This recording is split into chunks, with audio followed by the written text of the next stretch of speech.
Eli tässä on tämä rikkinäinen pohjamuovi.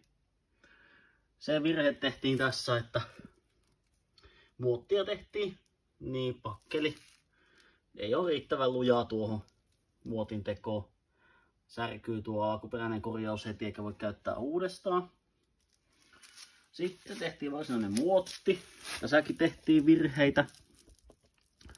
Tuo kelkolatti ei kovettunut kunnolla. Ja sitten seurasi se, että sitä jäi sitten tuonne. Ja sitten se kelkolattia piti vähän paikata. Ja sitten tehtiin tämä. Ja tässä sitten tehtiin se virhe, että tuo lasikuitumatto oli liian jäykkää muotoilla tuonne uran pohjalle. Vaikka tuonne se onnistui ihan hyvin tasopinnalle ja sitten vähän päälle.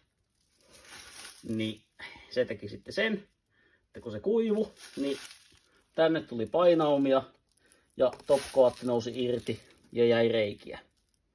Ja niitä joutui sitten vähän paikkaamaan. Niin sen takia tuo pinta on nyt hiottu.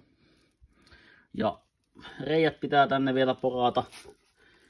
Pientä muotovirhettä tonne noihin monttuihin, mutta kyllä se sinne auto alle menee.